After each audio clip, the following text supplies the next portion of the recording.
ओम श्री धन्वंतराय नमः। मैं महेंद्र चूड़ा, फार्मेसी ऑफिसर एनएफजी आयुर्वेदा, और आप देख रहे हो अपना चैनल अमृत आयुर्वेदा। आज के इस वीडियो के अंदर हम 4 ऐसी हर्ब्स के बारे में, 4 ऐसी जड़ी बूटी के बारे में जो आपके किचन में मिल जाते हैं, उनको पीस कर दिया पाउडर बना लेते हो और ये पाउडर सुबह शाम आप 2 बार इस्तेमाल करते हो। तो यदि आपके नज़ला हो, जुकाम हो, आयुर्वेद में जिसको प्रतिशय कहते हैं, साइनोसाइटिस हो, एलर्जिक राइनाइटिस हो, नाक से लगातार पानी बह रहा हो, बलगम की दिक्कत हो, तो आपका बिल्कुल ठीक हो सकता है। तो यदि आप लगातार इन चारों दवाओं को सेवन करने के साथ साथ में सरसों के तेल का नशे लेते हो तो आपका नज़ला, पुराना जुकाम बिल्कुल ठीक हो सकता है। तो चलो आइए देखते हैं इसके अंदर कौन कौन सी 4 ऐसी हर्ब्स है। इसमें सबसे पहला जो हर्ब्स है हमारा है, ये है मगज के सीड। ये मगज के सीड है, और जो मगज के जो सीड होते हैं ये 4 टाइप के होते हैं। मगज के सीड के अंदर आपका तरबूज के बीज, खरबूजा के बीज, ककड़ी के बीज और कद्दू के बीज होती है। इस वीडियो के अंदर हमने ये कद्दू के बीज इस्तेमाल किए हैं। पंपकिन सीड कहते हैं, पेठा के सीड होते हैं। तो ये जो पेठा के जो बीज होते हैं उनके अंदर का जो मिग्गी होती है, मगज होता है, उसको इस्तेमाल किया जाता है। जो कद्दू के बीज होते हैं इसमें प्रचुर मात्रा में जिंक होता है, तो इसको लगातार खाने से शरीर की रोग प्रतिरोधक क्षमता बढ़ती है और बार बार नज़ला जुकाम होने की समस्या कम होती है। शरीर की इम्यूनिटी पावर बढ़ने से ये रोग प्रतिरोधक क्षमता बढ़ाकर छोटी छोटी बीमारियों से, मौसमी बीमारियों से हमारी रक्षा करता है। साथ साथ में कद्दू के जो बीज होते हैं इसके अंदर प्रचुर मात्रा में एंटीऑक्सीडेंट और एंटीबैक्टीरियल प्रॉपर्टी पाई जाती है, जो कि नाक की श्लेष्मिक कला के अंदर होने वाले जीवाणु बैक्टीरिया को ठीक करती है, उनको मारती है और हमारे को स्वस्थ रखती है। इसके अंदर हमारा जो दूसरा जो द्रव्य है वो है बादाम। ये बादाम है। बादाम जो होते हैं वो 2 टाइप के होते हैं, एक सामान्य बादाम होते हैं और एक होते हैं गुरबंदी बादाम। ये जो गुरबंदी बादाम होते हैं ये सामान्य बादाम से आकार में छोटे होते हैं और भारत में विशेष तौर पर कश्मीर में पाए जाते हैं, तो इसलिए इनको कश्मीरी बादाम भी बोलते हैं, छोटे बादाम बोलते हैं, गुरबंदी बादाम भी बोलते हैं। और ये सबसे ज़्यादा मात्रा में अफगानिस्तान के अंदर पाए जाते हैं। गुरबंदी जो बादाम होते हैं ये अपने ताकतवर गुणों के कारण इसके अंदर बहुत ज़्यादा मात्रा में एंटीऑक्सीडेंट प्रॉपर्टी वाले मिनरल्स द्रव्य होते हैं। गुरबंदी बादाम की तासीर गर्म होती है। इसको लगातार लेने से नाक के अंदर जो कफ जमा हो जाता है, श्लेष्मिक बहुत ज़्यादा जमा हो जाता है, बार बार छींक आती है, शरीर की रोग प्रतिरोधक क्षमता कम होती है, उसको ये ठीक करता है। इसके बाद में अगला जो हमारा द्रव्य है वो है काली मिर्च। ये काली मिर्च है, ये काफ़ी सस्ती होती है, आप इसको कहीं भी ले सकते हो। और आयुर्वेद के अंदर जो काली मिर्च होती है इसके बहुत ज़्यादा गुण होते हैं। काली मिर्च जो होती है ये तासीर में गर्म होती है, और जो काली मिर्च होती है इसके अंदर एक पेपेरिन नाम का यौगिक पाया जाता है, जो कि पाचक रसों को उत्तेजित करके मेटाबॉलिज्म को बढ़ा के पाचन में सहायता करता है। काली मिर्च जो होता है ये अतिरिक्त जो बड़ा और जो कफ होता है उसको कम करने का कार्य करती है। श्लेष्मिक कला जो होती है उसमें सूजन आ जाती है, उसको ठीक करती है, और किसी भी टाइप का इन्फेक्शन होता है उसको ठीक करने के काम में ली जाती है। काली मिर्च जो होती है इसका लगातार सेवन करने से न केवल रोग प्रतिरोधक क्षमता बढ़ती है बल्कि पुराना पीनस हो उसमें बहुत ही अच्छा कार्य करती है, बहुत अच्छा काम ये करती है। इसके बाद में अगला जो हमारा द्रव्य है वो है खसखस के बीज। ये है खसखस के बीज। ये खसखस के बीज है, ये अभी हमने ताज़ा मंगाए हैं। ये भिलवाड़ा से एक हमारा सब्सक्राइबर है, उसने हमारे को भेजा है। खसखस के जो बीज है इसके बारे में आपको बता देना चाहता हूँ। जो खसखस के बीज है इसको पोपी सीड कहते हैं, पोस्तदाना के बीज भी कहते हैं। इसमें कोई नशा नहीं होता है। खसखस के बीज होते हैं इसमें प्रचुर मात्रा के अंदर कैल्शियम, मैग्नीशियम, फास्फोरस होता है। कुछ पेशेंट में विटामिन D3 की कमी, कैल्शियम की कमी होती है, उस वजह से भी बार बार खांसी जुकाम नज़ला होता है। तो इन बीजों का लगातार सेवन करने से ये हमारे शरीर के अंदर रोग प्रतिरोधक क्षमता बढ़ाती है, मौसमी बीमारी से लड़ने में हमारी इम्यूनिटी को बेहतर बनाकर हमारे को इससे बचाव करती है।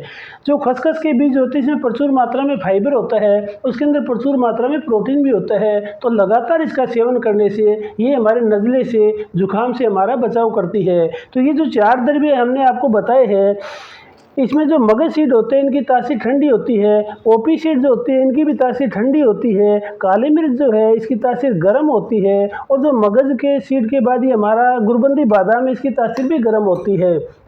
तो इसके अंदर 2 द्रव्य गर्म तासीर के हैं और 2 द्रव्य ठंडी तासीर के हैं, तो इसको आप लगातार ले सकते हो, ये गर्मी में नहीं करता है। और सबसे बड़ी बात ये है कि इसके अंदर मैग्नीशियम भी प्रचुर मात्रा में होता है, तो इसको शुगर वाले पेशेंट, बीपी वाले पेशेंट ले सकते हैं। अब हम इनका चारों को मिलाकर एक पाउडर बनाएंगे। पाउडर कैसे बनता है, कितनी मात्रा में ले, कैसे ले, ये आप अगले वीडियो में देखिए। तो चलो इनका अभी पाउडर हम बनाते हैं। इन दी सीक्वेंस सबसे पहले हम लेते हैं काली मिर्च। काली मिर्च के जो बीज है इनका हम ग्राइंड पाउडर करेंगे मिक्सी के साथ में। ये ग्राइंड पाउडर हो गया, इसको थोड़ा दरदरा पाउडर करेंगे, ज़्यादा बारीक नहीं बनाना है। 2 नंबर में मगज के सीड जिसमें कद्दू के बीज हमने लिए है, इनको हम ग्राइंड करेंगे।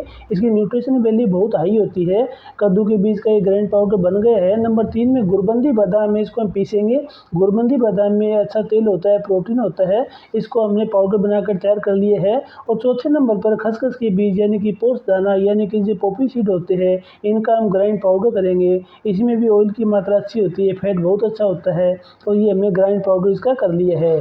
अब हमने चारों का ये पाउडर किया है, इनको अब मिक्स करेंगे और ये हमारे लिए एक बहुत अच्छा चूर्ण बन गया है। सबसे पहले ये काली मिर्च का जो पाउडर आपके है, और उसमें 2 नंबर पर ये आप मगज के जो सीड है इसको हमने इसके अंदर मिला लिए है। और जो 3 नंबर पर जो अभी हमने आपका ये जो बादाम का था, इसको भी हम इसमें मिलाएंगे। इसके अंदर हाई वैल्यू में न्यूट्रिशन होते हैं। और ये जो बादाम गुरबंदी ली है, ये भी हमने इसमें बाउल के अंदर मिला ली है। इसके अंदर फैट की अच्छी मात्रा होती है और ये एंटीऑक्सीडेंट प्रॉपर्टी से भरपूर होता है। और 4 नंबर पर जो हमारे जो खसखस के बीज है, पोपी सीड है, पोस्ट दाना कहते हैं, जिसमें हाई मात्रा में कैल्शियम फास्फोरस होते हैं, वो भी हम इसके अंदर मिला लेते हैं। इस प्रकार चारों को मिलाने के बाद में चम्मच से हम इसको अच्छी तरह मिक्स कर लेंगे। और ये आपका नज़ले के लिए, जुकाम के लिए बहुत अच्छा पाउडर बन गया है। सुबह शाम 2 बार यदि हल्के से गुनगुने पानी के साथ में इसकी मात्रा का सेवन किया जाए, आधा चम्मच सुबह शाम, तो नज़ले, जुकाम, खांसी में, बार बार छींक आने, नाक की श्लेष्मी कला को ठीक करने में, नाक की श्लेष्मी कला की सूजन को कम करने में बहुत अच्छा उत्तम चूर्ण है।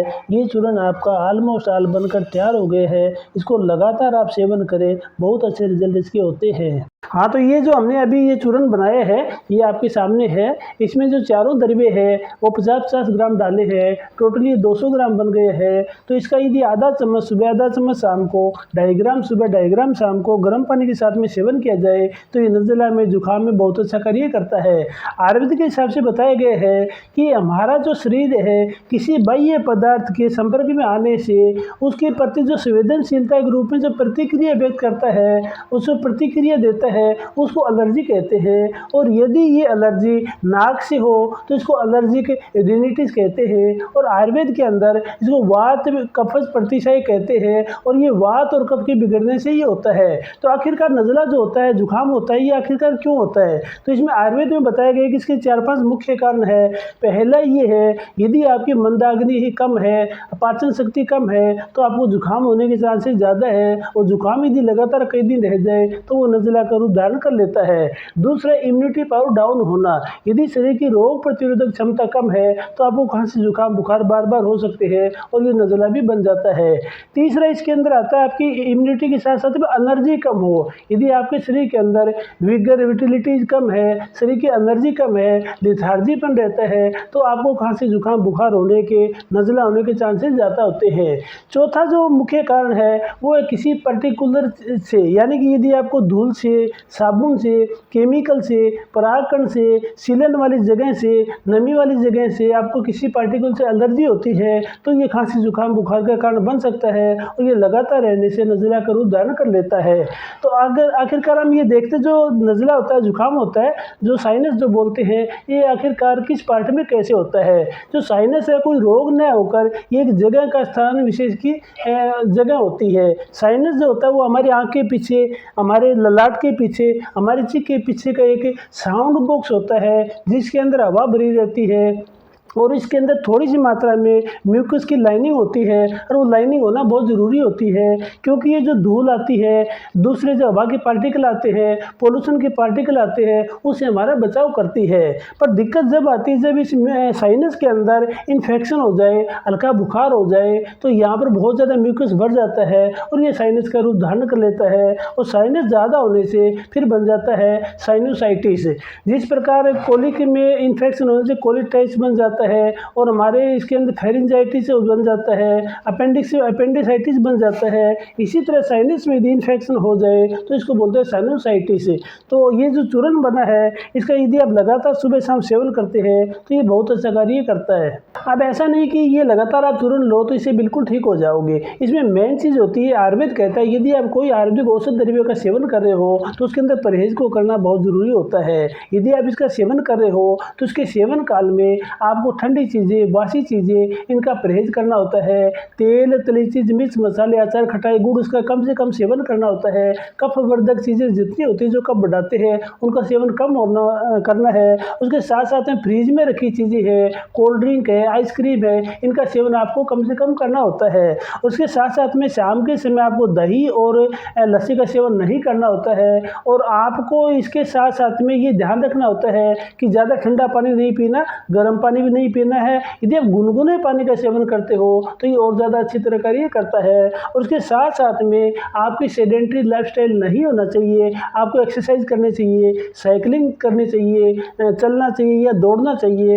यदि आप ऐसी एक्सरसाइज करते हो तो आपके दोनों नाक के नथुने फूलते हैं, अंदर की जो श्लेष्मी कला है इसमें सूजन कम होती है और श्वसन तंत्र हमारा मजबूत बना रहता है। तो इस चूर्ण का यदि आप लगातार सेवन करते हो तो नज़ला के अंदर बहुत अच्छा कार्य करता है। इस चूर्ण के अंदर यदि किसी बच्चे को देना हो तो इसके अंदर खांड यानी मिश्री भी आप मिला सकते हो। बाकी एक टेस्टी होता है, आप इसको लगातार सेवन कर सकते हो। यदि इसको कोई शुगर वाला पेशेंट लेता है उसके लिए बहुत ही अच्छा होता है। इसमें मीठा मिलाने की जरूरत नहीं है। और यदि मिलाना भी चाहे तो ये जो ताड़ का गुड़ होता है उसको थोड़ा सी मात्रा में इसको मिला सकते हैं, जिसको खजूर का गुड़ भी बोलते हैं। और ये लगातार सेवन करने से आपका नज़ला जुकाम बिल्कुल ठीक हो जाता है। और इसके साथ साथ में यदि आप दो चीज़ें और करते हो तो ये बहुत ही बढ़िया अच्छी तरह कार्य करता है। ये बिल्कुल सस्ती और निरापद चीज़ें हैं। सबसे पहले आता है आपके गिलोय का काढ़ा। गिलोय जगह जगह मिल जाती है। दिन में यदि आप गिलोय का काढ़ा बनाकर पीते हो तो ये आपके शरीर की रोग प्रतिरोधक क्षमता को बढ़ाती है और नज़ला, खांसी, जुकाम इससे बचाव करती है। तीसरी जो चीज़ है वो आयुर्वेद में बोलते हैं नशे कम करना। यदि आप सरसों के तेल का नशे कम करते हो, सरसों के तेल को हथौली में थोड़ा सा लेकर इसको दोनों नथुनों में लगाना चाहिए। राइट नथुने में लगाकर लेफ्ट से खींचना चाहिए। उसके बाद में लेफ्ट नथुने में लगाकर राइट से इसको खींचना चाहिए। तो इस हिसाब से सरसों के तेल, जिसको आयुर्वेद में कटु तेल, सरसों तेल कहते हैं, इसका आप नशे लेते हो तो ये नज़ला जुकाम के अंदर बहुत अच्छा कार्य करता है। क्योंकि सरसों के तेल के अंदर एक ऐसा यौगिक पाया जाता है जो कि anti bacterial, anti viral, anti fungal और एंटी पैथोजेंस होता है। और उस तत्व का नाम होता है